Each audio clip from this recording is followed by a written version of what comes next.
Good evening, everyone. I'm so glad so many of you could be here tonight. I'm Carmen Smith. I'm the Director of Education, and it's my pleasure to introduce this evening's speaker. But before I do that, I want to remind you all to silence your cell phones, please. And I want to ask if we have any new members here today. Any new members? Welcome. Very special welcome. Welcome. And do we have any new visitors? Somebody that's never been here before? Well, yeah, including Dr. Kanter. Well, welcome to you all. And we'll have a chance to welcome you as well, appropriately, Dr. Kanter. And then I think that this exhibition, I was reflecting on it, and this exhibition tells a wonderful story, the history of the Alba family, and certainly their legacy. And so when we approach an exhibition, it's really great fun to consider what that narrative is. But certainly in the case of those wonderful works upstairs, there's so many, over 100 works, each has a story. And we have a series of lectures that will be focusing on individual works of art. And today, Dr. Kanter will be speaking about our Angelico.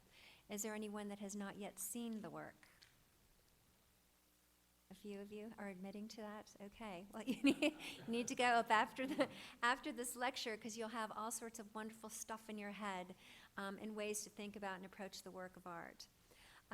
Laurence Kanter is Chief Curator and Lionel Goldfrank III Curator of European Art at the Yale University Art Gallery in New Haven, where he's been since 2002. Formerly curator in charge of the Robert Lehman Collection at the Metropolitan Museum of Art, he received his PhD from the Institute of Fine Arts at New York University.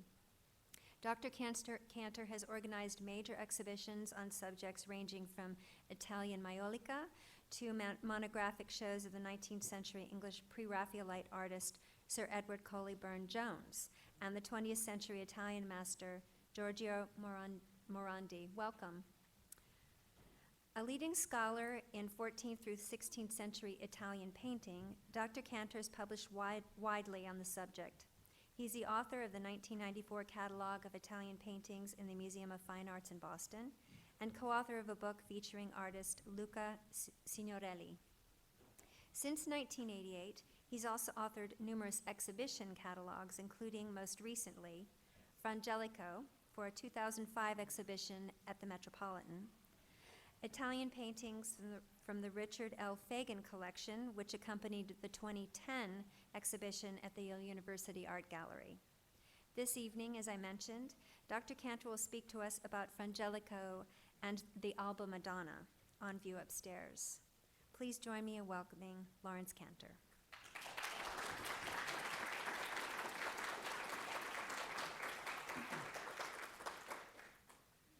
Thank you, Carmen. Thank you all for being here. Maybe we should bring the house lights a little bit lower so the slides are much brighter. Thank you. I usually start by saying how honored I am to be here, but I have to say tonight I'm humbled as well. I got to spend an hour or so with the painting in the exhibition. Those of you who haven't seen it yet have no idea what a mistake you're making sitting here instead of sitting out there. I saw this picture 12 years ago at the Alba House, and I was stunned by it.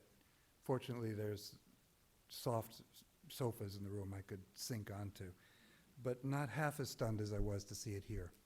I did everything humanly possible to pry that picture out for the major exhibition we did at the Metropolitan Museum then, and it simply was not possible. And I heard, I overheard to my amusement a tour guide this afternoon in the gallery saying that this picture has never left Spain before, it will never leave Spain again. Even the director of the Metropolitan Museum couldn't persuade the Duchess of Alba to lend it, and I thought to myself, yes indeed, and here it is. So things come around full circle.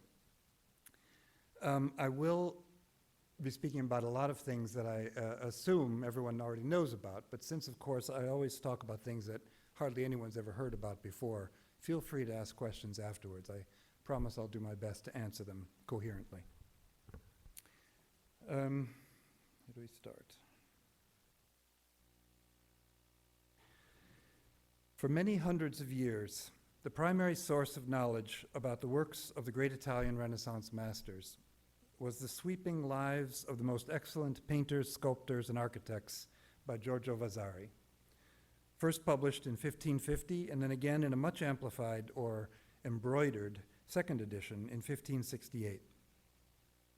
Vasari was himself a painter, not a historian, and his aim in writing this magisterial work, the edition most of us use today, was published just over a century ago in 9 volumes, 9 annotated volumes, was to establish a venerable tradition and context for his own art and that of his friends and peers, rather than to insist upon an accurate or verifiable historical record. Hearsay, studio gossip, patriotic local legends, not to mention partisan bickering and professional spleen, these are the information streams feeding his narrative, given equal weight to documents, signatures, or reliable eyewitness accounts. Over the years, archival research has corrected some of Vasari's so-called facts and adjusted the biographical outlines of many of his subjects. But almost without exception, this archival research was undertaken in the 19th and 20th centuries. Before that, for 300 years or more, Vasari's word went uncontested.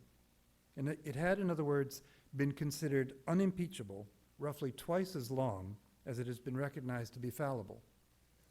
That is a heavy weight of tradition, and not to be shrugged off lightly. Few artists discussed by Vasari remained so long or so completely in thrall to the image of them as did Fra Angelico. Born Guido di Pietro at an unknown date, probably within the last decade of the 14th century, the artist chose for himself the name Fra Giovanni when he entered the Dominican order sometime between 1419 and 1422. It was not until 1469, nearly 15 years after his death, that he was dubbed Pictor Angelicus, the angelic painter. But Vasari assures us that it was with very good reason, I'm quoting, that this excellent monk was ever called Fra Giovanni Angelico, since the saints that he painted were so full of life and sweet and delicate in expression that they appeared to be by the hand of a saint or an angel like themselves. Pictor Angelicus was actually not meant to be a description of Fra Giovanni's painting style. It was intended as a play on words, a literary parallel to Doctor Angelicus, the honorific title assigned by Dominicans to the greatest theologian of their order, St. Thomas Aquinas. It was an epithet revealing the deepest respect for the artist's genius and the seriousness of purpose of his mind, not his sweetness, but it was the sweetness and bright coloring of his paintings that Vasari called out and made appealing to subsequent generations. Above all, to that generation of his admirers in the early 19th century who elevated his admiration to near cult status. For the post-Napoleonic revival of Catholic spirituality and for its Protestant coefficient, a return, that is, to the aesthetics of the pure, the simple, and the so-called primitive, Vasari's characterization of Angelico as a humble and saintly man, utterly devout, withdrawn from the world, and living a life dedicated to prayer and piety, became gospel truth, and so infused the interpretation of his paintings that it became all but impossible to judge the artist's work separately from his personal merit. I have no doubt that Angelico was a deeply devout man, and I have no wish to call into question any of the legends of his spiritual intensity or purity. It is clear from the record, however, that Angelico was not a simple man withdrawn from the world around him. He was a politically savvy operator and a consummately efficient administrator. He was an advisor to popes and bishops. It is in fact recounted that he recommended that Pope Eugenius IV appoint Antonino Pierozzi as Archbishop of Florence, who later became St. Antoninus. That's not a bad choice if you're just starting out in politics, what? He was prior of a thriving Dominican community, first at San Domenico in Fiesole and then at San Marco in Florence. He was a businessman par excellence. Vasari's biography of Fra Angelico took none of this into account. Writing in the spirit of Counter-Reformation polemics, Vasari strove to praise his subject's talents as a painter, but even more, to adduce the sincerity of Angelico's spirituality as a foil to the corruption and hypocrisy of some members of the clergy, as he put it, and thereby to demonstrate that he, Vasari, knew which side of the inquisitorial debate was the right side. 250 or so years later, as the 19th century was drawing close to its midpoint, Vasari's encomium was enthusiastically revived, but not quite in the Counter-Reformation spirit of its original intent. Influential books like Alexis François Riot's De la Poésie chrétienne, published in 1835, would come to exalt Fra Angelico above all other Christian painters, while critics in the 1840s, like George Darley and John Ruskin, would single out Angelico's work for its beauty, but even more, as being morally uplifting. Between Vasari and Rio, between 1568 and 1835, Angelico's reputation was relatively modest. Unlike most 15th century painters, he was never truly forgotten in Italy or in the Catholic Southern European countries generally, where memory of his name was kept alive both by Vasari's rhetoric and by the eulogistic efforts of the Dominican order. Such publicists, however, were unlikely to appeal to tastes in the Protestant North, where an artist who, according to Vasari, never painted a crucifix without the tears streaming down his cheeks, or of whom it was said, again by Vasari, that the saints that he painted have more the air and likeness of saints than those of any other man. Such an artist was more likely to be shunned as a papist and an idolater than embraced as a paradigm of religious virtue. As a result, the first record we have of a painting by Angelico, this masterpiece, now in the collection of the Isabella Stewart Gardner Museum in Boston, the first record we have of a painting by Angelico being publicly exhibited in Great Britain occurs no earlier than 1816. Just the previous year, 1815, the beautiful Miracle of St. James by Angelico, now in the Kimball Museum, found no buyer at auction in London. And when offered there again 12 months later, it finally changed hands for a mere £24. In that same year, again 1816, this majestic Virgin and Child with 5 angels, this painting is roughly twice the size of the Alba Madonna, now in the Thyssen collection in Barcelona, was presented by King George IV to his daughter, Princess Charlotte, as a gift upon the occasion of her marriage to Leopold of Saxe-Coburg, later King Leopold I of Belgium. We cannot, of course, know whether the wedding gift was esteemed for its exceptional size and quality, or for its morally uplifting attribution to Angelico, though I suspect it was the latter. Being a wedding present, it would have been considered a wholesome influence on the virgin bride. 1 year later, in 1817, the Duke of Alba purchased in Florence this Madonna by Fra Angelico.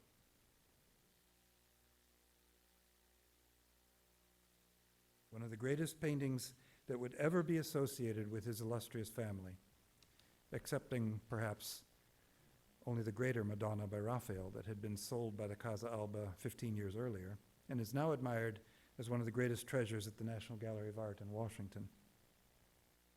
Again, we have no idea why the Duke chose to buy this painting. For all I know, it was penance for having sold the Raphael. It's the only work that he or anyone in the family owned by an early Renaissance artist, but it is only logical to wonder whether the motivation was moral rather than aesthetic. Whatever the answer to that question, echoes of the debate have persistently floated around Angelico's work down to the present day. While scholars as early as the 1940s began slowly at first, but with steadily gathering momentum, to poke holes in the pietistic facade behind which the true artist, so to speak, was lurking, books about him continued to appear at an astonishing rate. Fra Angelico has recently been dubbed not the patron saint of painters, but the patron saint of art book publishers. And these are they really come out one a year. Keeping up with the bibliography is exhausting. and these are about evenly divided between dispassionate historical criticism and unabashed or even sentimentalist hagiography. Our task now is to seek out the real Fra Angelico, to understand how the meaning of his art intersects with the quality of his art, and how both relate to the great cultural upheaval into which he was born in Florence. The 40-year span of Angelico's active career between about 1415 and his death in 1455 coincides with one of the most fertile, exciting, and rapidly evolving periods in the entire historical sweep of Western culture. Adding in perhaps 100 years on either side, we have come to call this period the Italian Renaissance. And we use that term, which means rebirth, a revival of the philosophy, literature, and art of classical pre-Christian antiquity, to chronicle a movement away from the supposedly benighted autocratic faith of the Middle Ages toward a liberating secular enlightenment. Now, following this schema, conventional histories of the Renaissance tend to be descriptions of the progressive triumphs from 1425 onward of democratic realism and naturalism over the aristocratic and courtly Gothic style. I'm trying to add a polemical tone to my voice. Art history is not a dispassionate science. It is a bully pulpit thumping political polemic. And this is how most of the arguments go. Anyway, most art historians tend to begin with Masaccio and Brunelleschi as their protagonists, with good reason. Masaccio, a brilliantly gifted and probably rough-edged young man, actually I think of him as a leather-clad biker, that's how he really must have been, a tough character, from the provinces, was born in 1401 and died in 1428, having achieved in 27 short years a seismic influence comparable in later generations only to the accomplishments of Mozart, Keats, and Jimi Hendrix. So large does his influence loom in the historical imagination that it has become commonplace to assume that he was essentially self-taught, for how could he owe any shred of his genius to the obviously inferior talents of his contemporaries, excepting only the peerless architect Filippo Brunelleschi? This, of course, cannot be true. Even Giotto, a far greater intellect and pictorial revolutionary than Masaccio, who lived 100 years earlier, even Giotto had teachers, and many are the chapters of lively art historical debate dedicated to deciding just who these teachers might have been. But this is not the case for Masaccio. 99% or more of all Renaissance art historians assume that where Masaccio and any other painter share an attitude, an intention, or an achievement, Masaccio by definition got there first. He, Masaccio, was the root cause and inspiration. The other artist, be he a great inventor or a modestly talented dauber, could be nothing more than a humble imitator. I stand here tonight as a spokesperson for the 1%, the voices of dissent who pretend we know better. I hope to show you that our hero, Fra Angelico, was not merely, as he was characterized by the great Italian art historian Roberto Longhi, and I quote, endowed with the highest genius in Florence after Masaccio's own, that suggests that it did not take him long to recognize and understand the newness of the young revolutionary.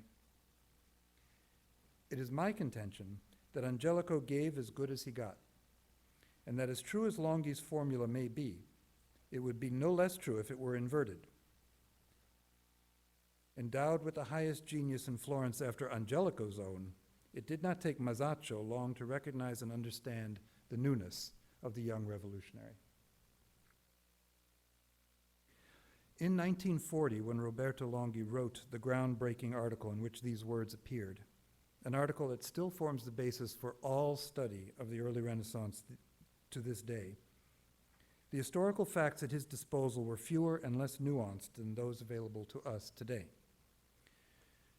The great Virgin and Child with St. Anne from the Church of Sant'Ambrogio in Florence, now in the Uffizi, for instance, was then thought to be Masaccio's earliest surviving work, painted together with his sometime partner Masolino around 1424, when Masaccio was perhaps 23 years old. The San Giovanale triptych of 1422 had not yet been discovered. Neither had the lateral panels now in London of the Santa Maria della Neve altarpiece, painted for Pope Martin V's Colonna, probably in 1427 or 1428, probably the works on which Masaccio was engaged when he died. Angelico in 1940 was then thought to have been 15 or more years older than Masaccio, yet his earliest paintings were almost without exception dated after Masaccio's death, and therefore he, Angelico, was thought to have been a retardataire late bloomer whose career began after age 40 and followed an unwaveringly derivative course. Longhi did not have access to the documents that would, less than 2 decades later, disprove most of these contentions. But his brilliant analytical skills enabled him to intuit the fallacies that underlay them, and thus he set about methodically and systematically to build a case for the precocious genius of Fra Angelico and for the, as he supposed, even greater and more precocious genius of Masaccio. Beginning with the Virgin and Child with St. Anne, Longhi dedicated some of the most memorable prose of his florid literary style. If any of you read Italian, I recommend you try Roberto Longhi. It's unlike reading anything in any language that you can imagine. And it was intended to be as confusing as it really is. He dedicated some of these memorable prose to emphasizing the different levels of both craft and concept that separated the masterful evocation of mass and volume in those passages of the painting that he correctly assigned to Masaccio from the flaccid, decorative editions supplied by his older partner Masolino. Longhi was the first to make clear what we have all since taken for granted, that Masaccio was responsible, and I want to share this with you in Longhi's own words, well, an English translation of Longhi. The convincingly three-dimensional platform of the throne, the irrevocably seated group of the Madonna and Child, and the angel holding the first loop of cloth of honor on the right.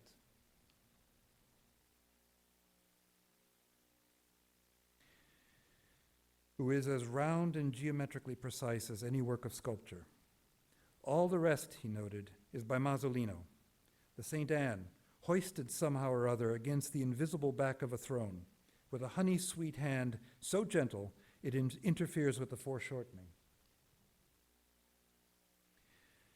The two angels at the top and on the left, the two sensing angels flanking the throne, weary of being flushed so pink and weary of their censers swinging, yet not bold enough to twist the censer's small chain over their hands in any unusual way. He recognized that a 23-year-old boy, even one aided by powerful mentors like Brunelleschi or Donatello, could not have arrived at so revolutionary an approach to two-dimensional image making, not to mention so mature a command of technique, without some sort of prior experience and practice. But he cautioned against trying to, again a quote, discover Masaccio as tadpole, as embryo, amoeba, etc., in order to then get him to climb nicely, respectably, all the biological steps of glory. I wish I could write like that.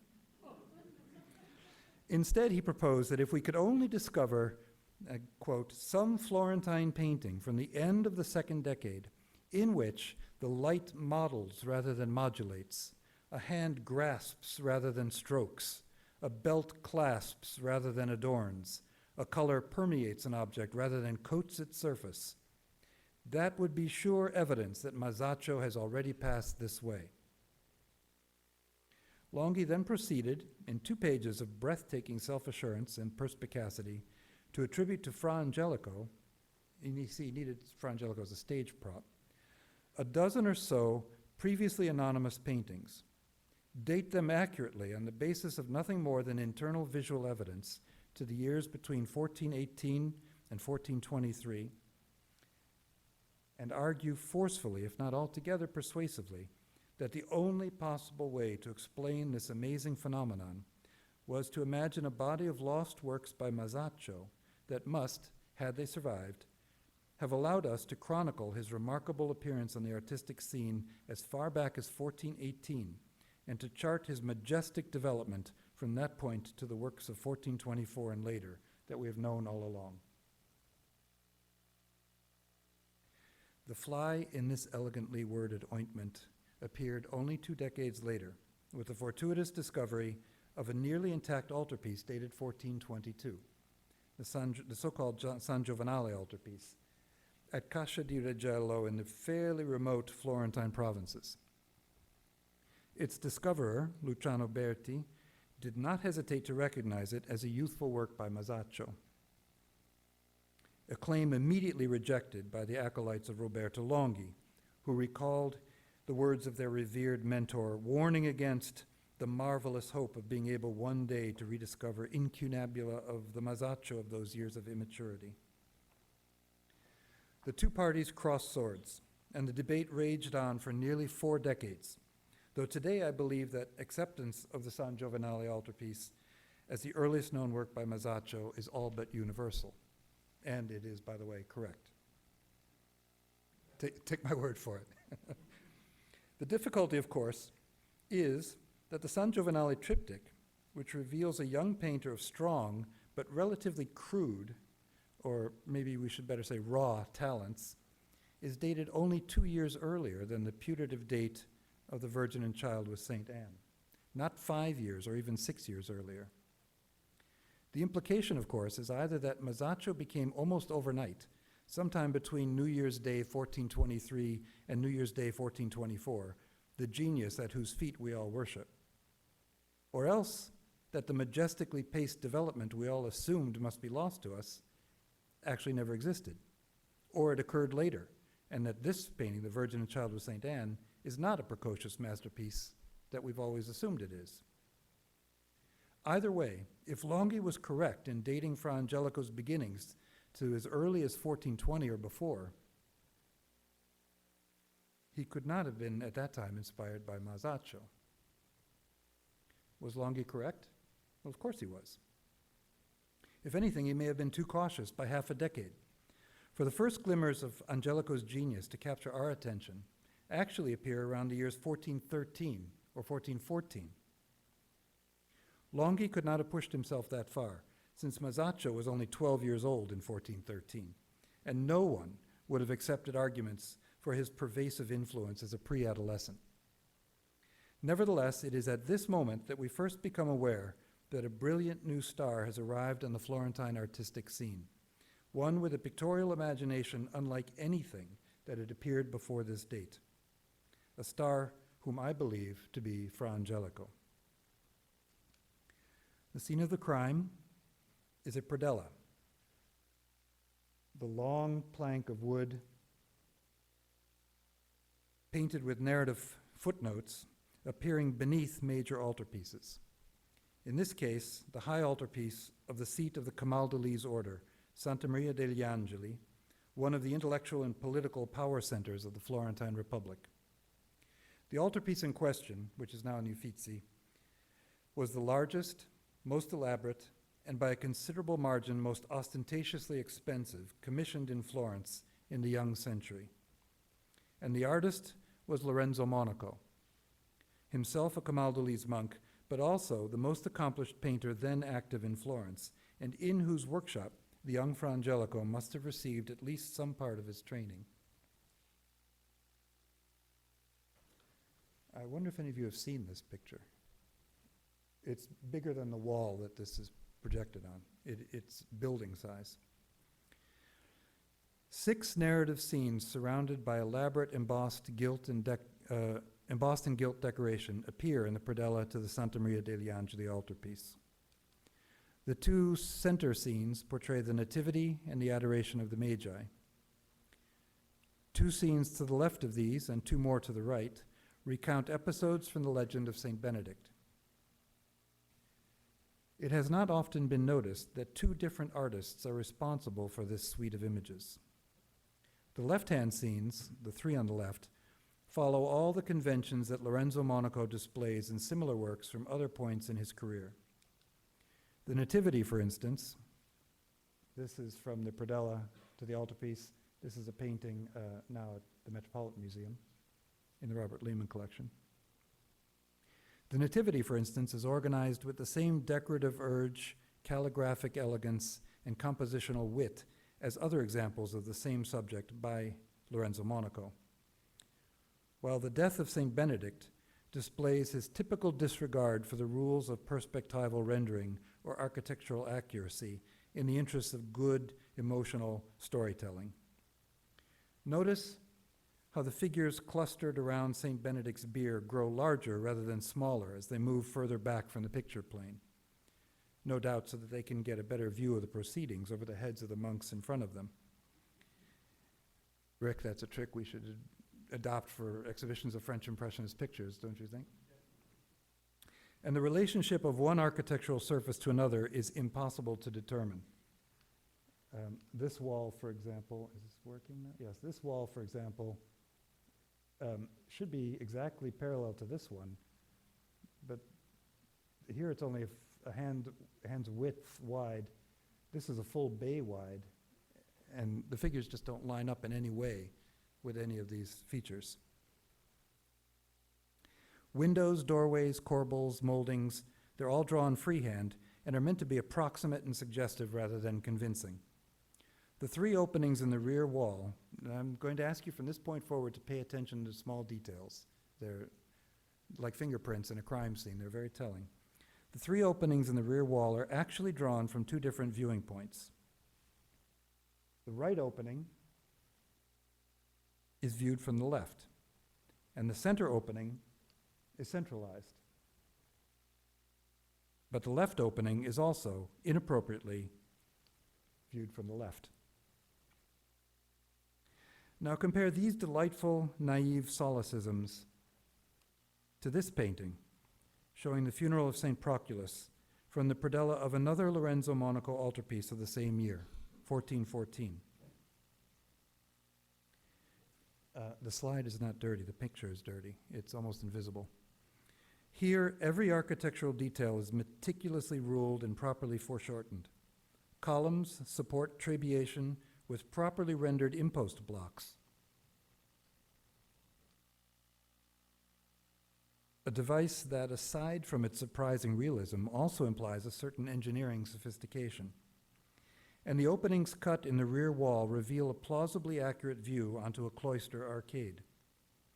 Even more remarkable are the window and the acolyte cropped by the doorframe at the right. Window, acolyte, doorframe. There was no necessary compositional reason, such as lack of room, why either the window or the acolyte could not be represented whole. In the Santa Maria degli Angeli predella, Lorenzo Monaco, did I get the wrong slide? I'm sorry. No, that's right. Simply shrunk them down to get them to fit in.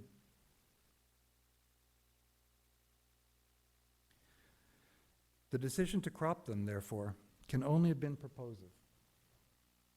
And that purpose was to establish the viewer's precise position in front of the scene. There's only one place you can be standing where the window will be cropped by the arch, by the doorframe, in exactly that way. And the precise moment in time at which you arrived there. Otherwise, you'd see the acolyte moving in or out. Most remarkable of all is the opening in the floor in the cloister ambulatory visible at the rear left. Can you see this? And the slab of marble moved off to the side of it. This is the tomb into which the body of St. Proculus will be lowered when the funeral rites are completed. A narrative refinement appearing years, if not decades, in advance of anything similar in Masaccio or his known Florentine followers. Now let's go back to a moment to the Santa Maria degli Angeli altarpiece and the scenes from the right half of its predella. This scene shows two separate stories, the meeting of Saints Benedict and Scholastica and the rescue of St. Placidus by St. Egidius. And it is essentially repeated from an earlier version of the same two subjects painted by Lorenzo Monaco in 1407. The earlier predella is again typical of Lorenzo Monaco's elegant and casually irrational approach to narrative, managing to crowd into one relatively small picture field all the complex elements of two extended stories. Saint Benedict dining with Saint Scholastica during a hailstorm, Saint Placidus falling into a pool while filling a pitcher with water, Saint Benedict knowing of his disciples' distress and sending Saint Egidius to rescue him, and Saint Egidius walking on the water and pulling Placidus up by the fringe of his hair. There is nothing casually irrational, however, about the young artist who reimagined these scenes for the predella of 1414. I wanted you to see the whole thing, I'm sorry. Forgive me for jumping back and forth.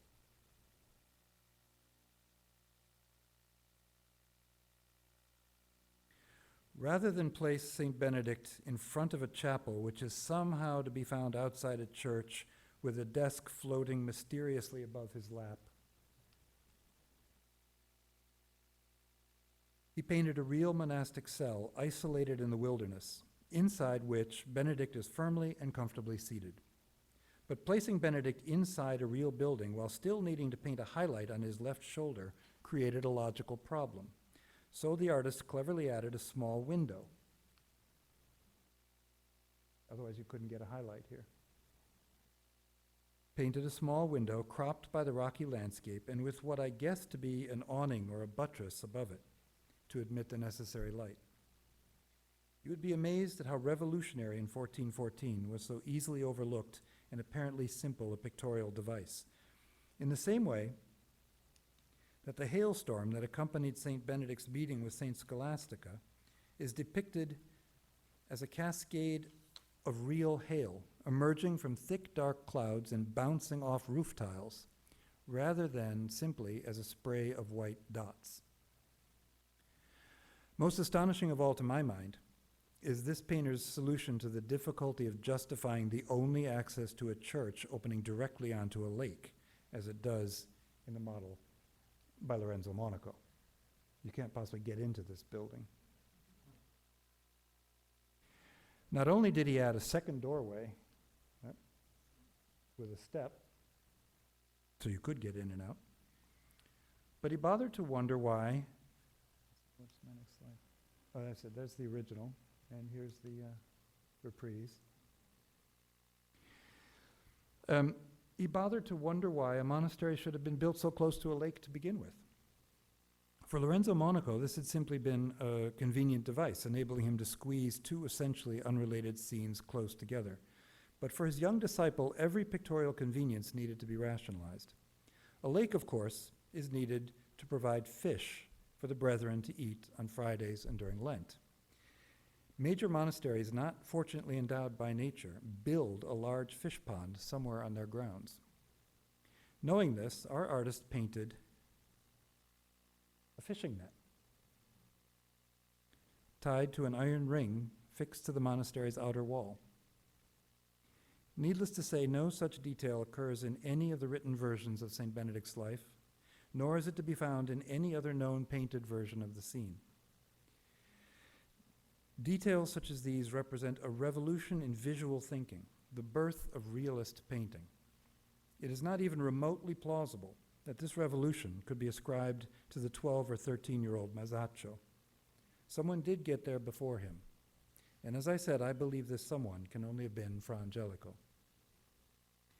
This same relentless insistence on representational logic, on optical realism, characterizes every painting by Fra Angelico from every period of his prolific career.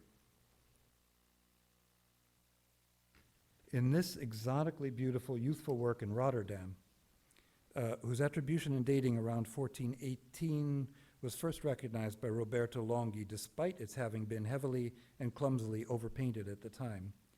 This is a painting that no one except Roberto Longhi thought really was by Angelico. It looked like this. Notice the difference in color? When I went to Rotterdam to see it for the exhibition, to see if we ought to ask to have it or not, it occurred to me that that color was simply wrong. It was too thick. There must be something underneath. So we asked them if they would lend it to us, if we could clean it. And this is what we discovered. It's really quite an amazing picture. No one had any idea.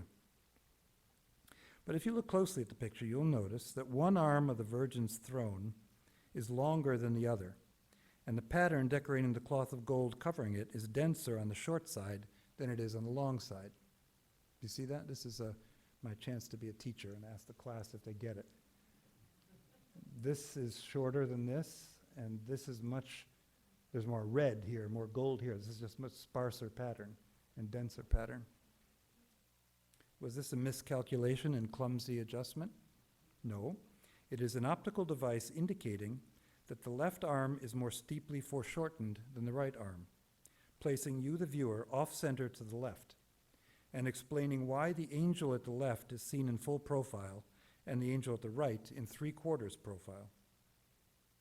No Italian artist since Duccio and Giotto a century earlier had attempted such a manipulation of viewing perspective.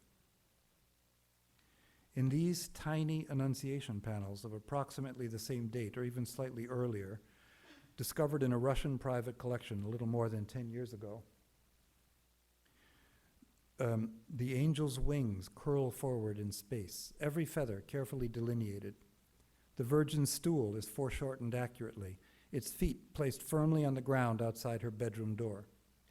The delicate laces on her seat cushion and the swirling line of the hem of her robe as it splays about her are meticulously observed. The Virgin's bedclothes are rumpled. You see in the background here? That detail is less than a centimeter tall. And soft lines of shadow indicate the elaborate inlaid carpentry of a bench running alongside the Virgin's bed. You can just barely see it in this slide. Typical of upper-class Florentine households of the age. These are seemingly insignificant or even unnecessary details, but at the same time, they are additions of startling originality that bring one of the central and most abstract mysteries of Christianity to the level of everyday experiential reality. The Virgin has literally just gotten out of bed. It is no wonder that Fra Angelico's Dominican contemporaries wished to compare him to the great Thomas Aquinas. Sticking with the theme of the Annunciation, but moving slightly forward in time to about 1422 or 1423 to show how rapidly Angelico's sophistication as a naturalist developed, let us consider this painting that I first encountered in the storerooms of the Yale University Art Gallery not quite 20 years ago, mind you, before I was working there, inventoried as anonymous Florentine 15th century. It was immediately apparent that this was not one painting, but a jigsaw mosaic composed of 3 fragments from 2 paintings that would originally have been the upper sections of the wings of a triptych. Actually, subsequently, I found the rest of the triptych. It was kind of exciting. Mark Leonard had a hand in that. It's a good story. It was also immediately apparent that they were painted by Fra Angelico, but not immediately apparent, it took me almost 5 years to notice, was what a conceptual tour de force the image of the Virgin was. This painting is this big, so don't be fooled by the slide. It's just that I love blow-ups. They're almost more inviting than the originals. Bearing in mind that as the top of a triptych wing, she was intended to be seen from below, Angelico painted the white border along the bottom of the panel as though it were a pavement, or better yet, a roof, on which the Virgin's left foot rests. The left foot is right here. You just see the tip of a yellow shoe peeking out, and then there's the rest of the foot, over the front of which a loop of fabric from her blue robe falls, and behind which the hem of her red dress vanishes as it is obstructed from our line of sight. Wishing, however, to show the book on her lap open and words on its pages visible, Angelico needed to find a means of justifying an implausible angle of vision. So he created an excuse to raise the Virgin's back leg in order to tilt her book forward. I wonder if any of you can find it. I do this with students all the time. It usually takes until the 3rd week of class to find it. Took me 5 years, so they're moving quickly. That is the only possible explanation for his having added this minuscule horizontal white highlight right there. indicating a step entirely hidden beneath her dress, on which she may prop her right foot. The detail is utterly gratuitous and probably went unnoticed by anyone for nearly 600 years. Yet for Angelico, it represented an essential intellectual component of the scene. One last example will serve for all. This one from the easily recognized period of Angelico's maturity. Or is it so easily recognized? Cataloging many, many years ago this panel for the Isabella Stewart Gardner Museum in Boston, portraying the Dormition and Assumption of the Virgin, I counted no fewer than 65 published references to it predating 1994. Only 10 of these, a paltry 15%, treated the painting as an autograph work by Fra Angelico. And scarcely 2 of these 10 agreed on the place it might occupy in his career. But art history is not a democratic science, and the critical fate of the painting does not depend on a tally of votes at Gardner's pro or con. This was clearly, to my mind, a case of the old prejudices asserting themselves, according to which Angelico was a disaffected spiritualist painting lovely singing angels and contemplative otherworldly saints. Lovely singing angels are to be found in the Boston picture in plenty, to be sure, but the astonishing quality of the Gardner Dormition and Assumption of the Virgin, which I consider one of the dozen or so most beautiful and intellectually complex paintings of the entire 15th century in Florence. And again, this is a picture this big. Lay instead in the earthy realism of its lower scene. In barely half of a panel, quite small to begin with, 15 male figures painted on the most intimate scale imaginable are fully individualized and unmistakable one from another.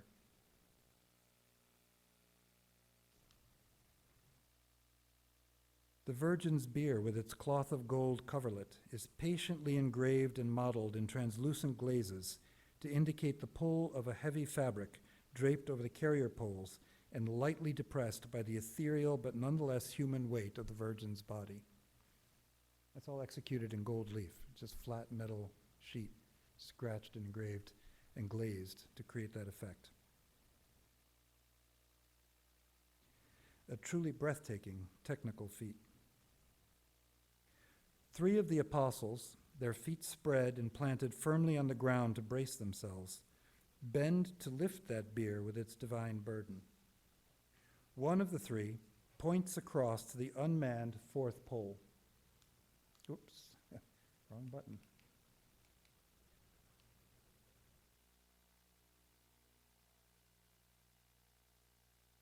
And it is only by following his pointing gesture that we come to notice a 4th apostle pulling back his cloak to free his arm for the task, hurrying to reach the pole, lest the Virgin be indecorously tilted, possibly even spilled from her bier while being transported to her sepulchre. Issues of quality of execution aside, no other artist before Caravaggio, Rembrandt, or Velázquez 200 years later could even have imagined injecting such a touching, vibrantly real, and altogether human note to a sacred image whose form and content were otherwise fairly rigidly codified. Now, how can we bring these observations back to the great Alba Madonna, which, to be fair, has, like the Gardner Dormition of the Virgin, not always been recognized as the masterpiece that it is?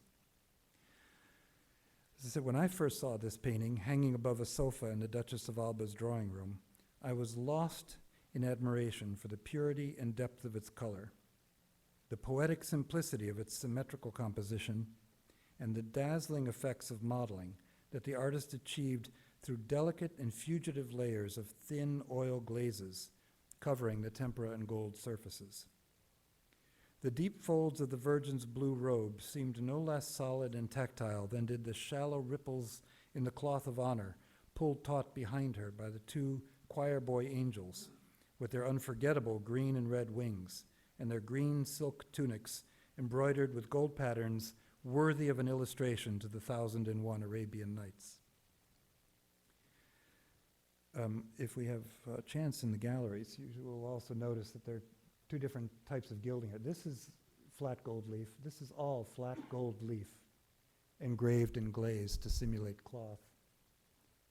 This is gold leaf painted over red and then scratched away to reveal the gold, as are the wings.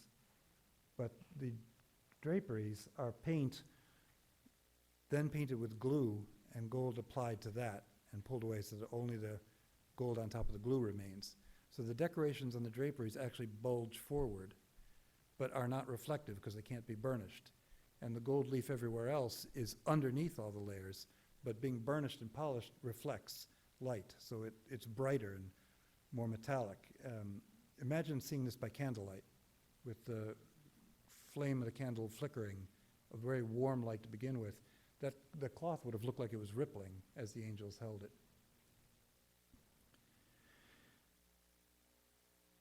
I'm sorry, I completely lost my train of thought there.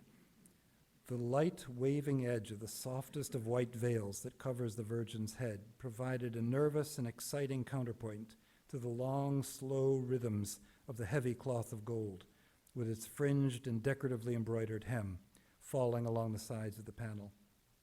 Small, gratuitous, but humanizing details, like the Virgin's finger caught in a fold of her cloak, betrayed the hand of Fra Angelico. Confirmed by the subtle device, it was confirmed by 1,000 things, but this is one that I'm sure no one would ever notice. The subtle device of the collar of the right-hand angel being wider than its companion on the left.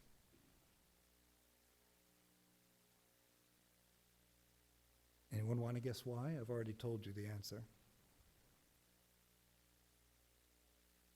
Exactly. As Angelico had done earlier in the Rotterdam Madonna, this virtually unnoticed detail set the viewer's position off-center to the left, foreshortening the angel on that side more than the angel on the right, allowing us more of a view behind the cloth of honor and more of a glimpse of the angel's arm. There's actually a patch of gold visible here. His arm and shoulder, and it's all covered over on this side. You notice, because the cloth of honor is perfectly symmetrical, but we are not on center. So you'll see it from a different perspective of viewing. This is simply astonishing. This is the Middle Ages we're talking about, not the 19th century. I'm sorry, I'm getting choked up. And explaining why we see the Virgin's right leg in depth without needing her to break symmetry by pivoting on her throne. And if that were not enough, the remarkable near-perfect state of preservation of the Alba Madonna served as a humbling reminder of how much more beautiful than they already are should be every one of Angelico's known paintings that survives in less fortunate condition. This painting is actually a miracle of conservation. If nothing else, you should kneel in front of it and worship its condition. But how do we date this wondrous painting? If its attribution seems impossible to doubt or deny, its dating is a cipher, and this is because of the ghost of Roberto Longhi and his paean to Angelico's younger contemporary Masaccio. Here in the Alba Madonna we find light that models rather than modulates, hands that grasp rather than stroke, a belt that clasps rather than adorns, color that permeates an object rather than coats the surface. So logically, Masaccio must already have passed this way. We must, in other words, assume that this magical painting follows Masaccio's Virgin and Child with St. Anne of about 1424. So I thought when I published this painting, twice, assigning it the respectful date of 1426 to allow sufficient time for so exalted a lesson to sink in. And I'm chagrined to see that that date has been scrupulously copied on the label next to the picture in the gallery. Mea culpa, I take responsibility. But I've always been plagued by a nagging doubt. Something about the softly rounded porcelain features of the figures in the Alba Madonna and the stained glass richness of color seems, if anything, to be anti-Masaccio or pre-Masaccio, and has always reminded me of paintings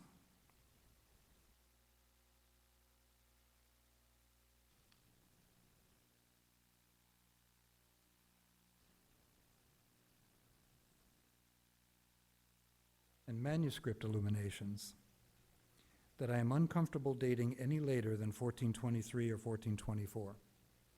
All these works by Fra Angelico. By 1425, when Angelico takes serious and demonstrable notice of Masaccio, he works more conscientiously to restrain his palette with the addition of grays and browns.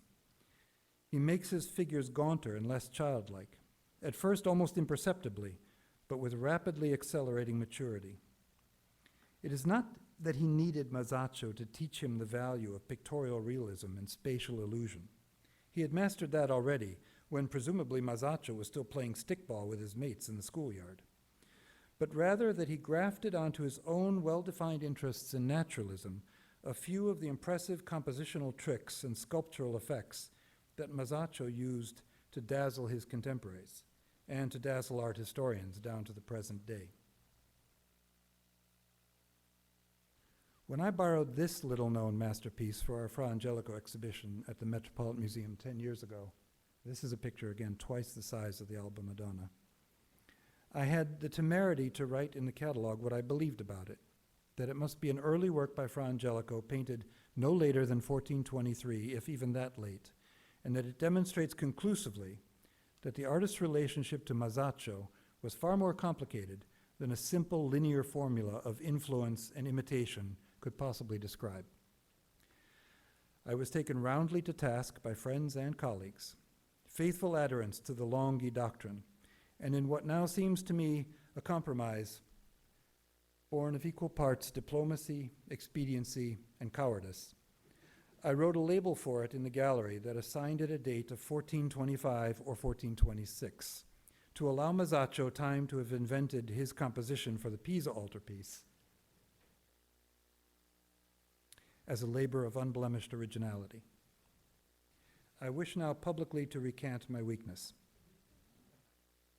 This painting can only be understood correctly if it predates any comparable effort by Masaccio.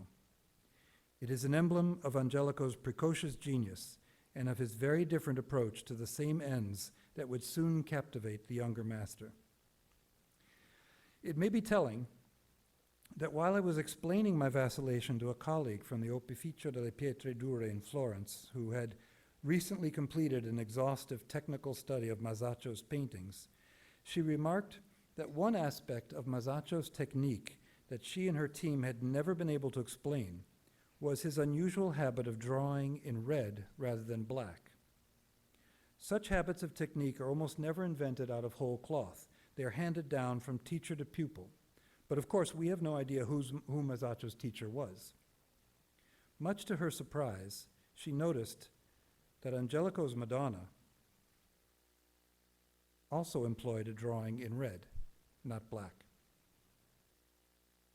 Was the young Angelico the even younger Masaccio's teacher? Did paintings of his, such as this superb Madonna in a New York private collection, or the even more rapturously beautiful Alba Madonna, precede and possibly inspire Masaccio rather than depend upon his example? Barring some totally fortuitous discovery that none of us has the foresight to imagine, we will probably never know. I certainly do not wish to insist that it must have been so. I simply wish to raise the question. I've always believed, and I teach my students, that in art history, questions matter a great deal more than answers. The available supply of works of art and of original documents concerning them is so paltry that in many cases answers may never materialize. But if we put our energy into getting the questions right, we will move much further and much faster along the path of discovery that leads from historical fiction to historical fact. That, of course, is the purpose of all scholarly inquiry. And I thank you.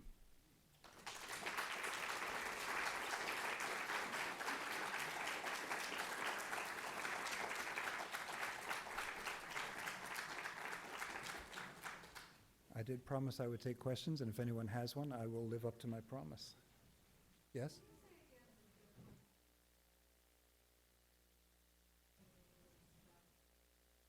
There are essentially two different techniques for gilding early Italian paintings. The most commonly employed is to adhere gold leaf to a panel. Gold leaf is created by beating gold coins to paper thinness. So thin, in fact, that if you pick it up with your hand, it will melt. It's almost transparent. You adhere it to a panel, therefore, with tools. You can't touch it. And it sticks to the panel on a red clay-like adhesive. And that red color you actually see through the gold. It makes it feel warmer and more vibrant. But it's just a flat metal leaf. Just think of aluminum foil in the kitchen, which is thick and coarse, of course, but it has that same metallic uniformity and sheen. An artist can then burnish that, which is to say polish it with a stone to make it reflective, or he can leave it unburnished, in which case it'll be nearly matte. But one way or another, he can decorate it. He can scratch patterns into it with a stylus. He can punch patterns into it with a tool. You'll see circular dots, for example, punched in the Alba Madonna, or those patterns on the drapery are made by a tool that looks like a pasta cutter that rolls along the surface of the gold and makes these impressions. That's the most commonly encountered technique. The other, instead, when you want fine filigree lines, is to paint glue on the pattern that you want, lay gold on top of that, and then pull the gold back away. And only where there was glue will the gold adhere. And so that stands proud of the surface. The thickness of the glue is between. And it can't be burnished, because that would just rub the gold right off. So it's always matte. And then the third technique is going back to the first one I listed with the, described with the gold leaf. You can then paint on top of that gold leaf opaque colors and then scratch away the paint with a stencil or whatever you want to reveal the gold underneath. And that's usually used for decorated fabrics to make them look like velvets or any kind of embroidery. And all these techniques together appear in the most lavish works. I've rarely ever seen a work as lavish and as complex as the Alba Madonna, and certainly not one that survives like this, because it never left the house of Alba. It was bought in 1817 and never went anywhere. Before 1817, nobody would have cared about this painting to bother cleaning it. Most damage to works of art are done by restorers, done by cleaning. So the picture was presumably untouched when the Duke bought it, and it had only been touched once since then. The frame it's in is modern.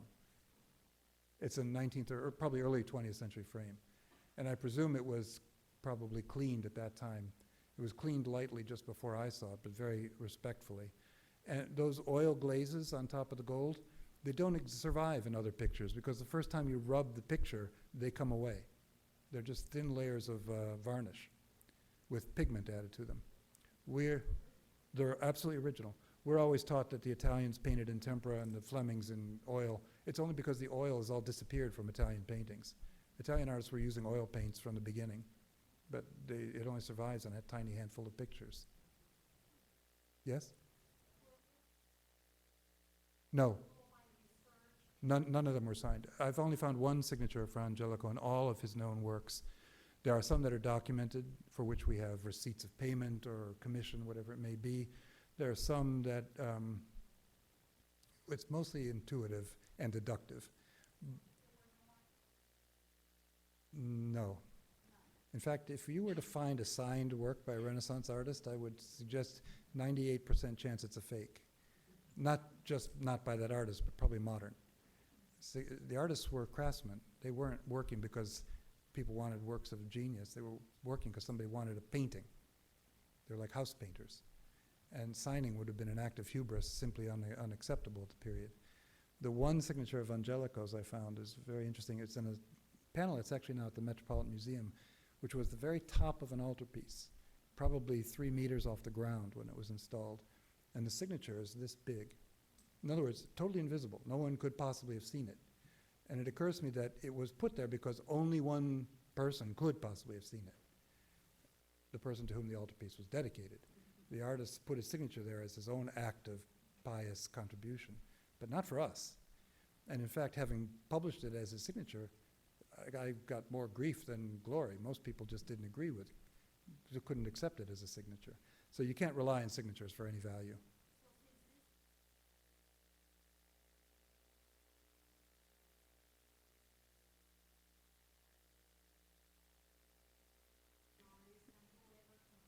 You mean in 1817 when the Duke bought it, or originally? That we just don't know. the documents don't survive.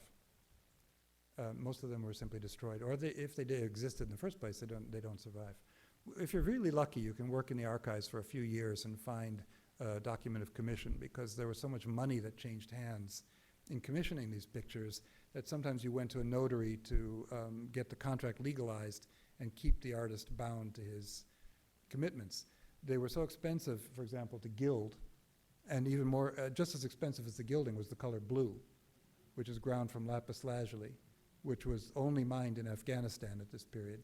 So it was brought on caravan along the Silk Road to get to Italy, and then powdered and mixed in this pigment. Anyway, artists couldn't afford to buy those pigments on their own. They didn't keep tubes of it in the studio. And when they undertook a commission, the patron supplied them with the money to buy the gold and the blue. And as a guarantee, the patron would want a contract signed saying, I'm advancing you X number of florins. I damn well better get a painting when we're done. Pardon my French. So sometimes you're lucky and those contracts survive and you can actually associate it with a work of art, but that's rare. Yes?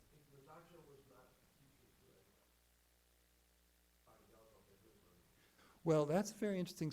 I've just discovered, again, in the storerooms at Yale, the most amazing things come out of the storerooms at Yale. The first documented painting by Fra Angelico, a painting I've been looking for 20 years, and there it was in my own collection. I didn't even recognize it. But I actually have the document for it, where he was paid 10 florins for making this painting. And it's already the work of an independent artist. But it's my belief that before that, he was working in Lorenzo Monaco's studio as an apprentice. I do not believe he was trained by Lorenzo Monaco. So I'm still looking for his first teacher.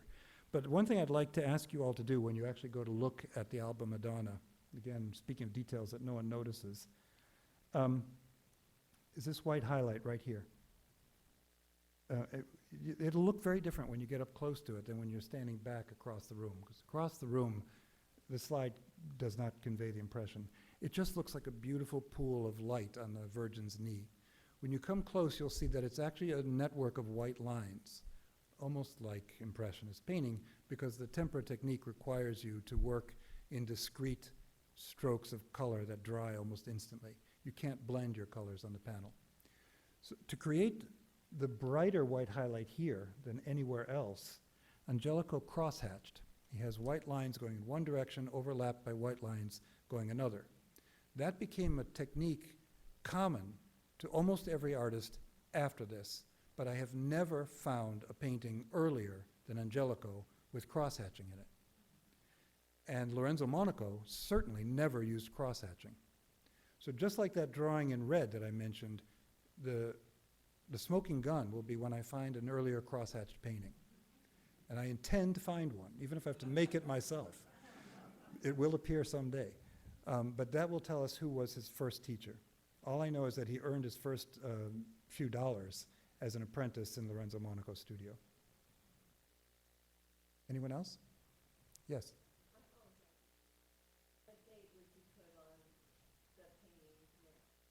1423 at the latest, possibly 1422, but I think 1423 is safe.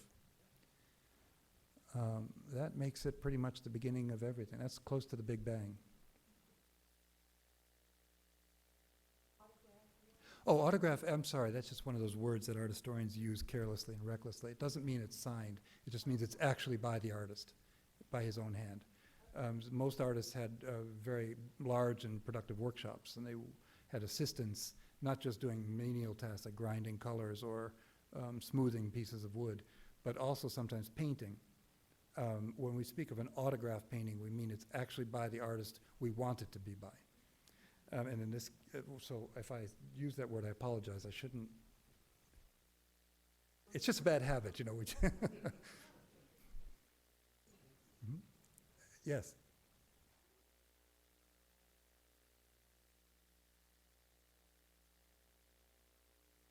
Goodness, you know, how many paintings by Fra Angelico are in the world? You know, I should do a census. I haven't. If I had to guess standing here, I'd say maybe 70, maybe 80. Not counting frescoes. He was, the great task of the great Florentine artist was fresco painting. Panel painting was just a sidelight. and sort of a quick way to earn extra cash. And it was, most of them considered it really demeaning work, except for the great altarpiece commissions. It took a long time. They didn't get paid very much for it. Frescoes are very complicated to paint. They're painted on the walls of buildings. They're actually painted in the wall of the building, painted while the plaster is wet, so the color becomes part of the fabric of the building. That was the great Florentine art form. And the best artists were known to be the best because they got all the fresco commissions. And Angelico was no exception. If you visit the monastery of San Marco, you'll see rooms of the most divinely beautiful frescoes imaginable. Some quite small, maybe the size of that image, some room size. To paint a fresco, you require a very, very efficiently organized studio, because you really have to work as fast as the plaster is drying. Means your colors have to be ground, mixed properly, ready for you. Your drawings have to be prepared. You can make a drawing for the entire scene, but you can only paint a little bit of it at a time, or it'll be dry before you get to the end. So they tend to paint it in sections, and those sections have to be carefully matched day after day as they're drying, and so on and so on. It's a very elaborate procedure. So if we say 70 panel paintings and another 80 frescoes, there are also frescoes in Rome. At the end of his by the end of his life, Angelico was in demand everywhere. He was a sort of rock star of his generation. And he died in Rome working for the popes. Yes, you had a question too?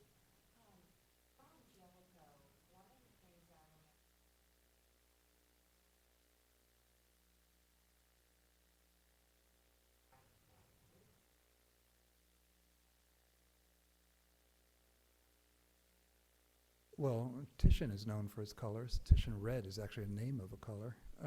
Poussin is known for his blues. I don't know that, certainly Angelico is not the only artist to use that blue. It's the blue that every Renaissance artist used. But Angelico's technique is so solid that they mostly survive looking blue.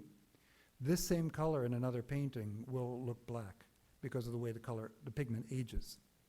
It has to do with the way the artist mixes the pigment, what he binds it with, what color. If he mixes it with white, it will be more stable.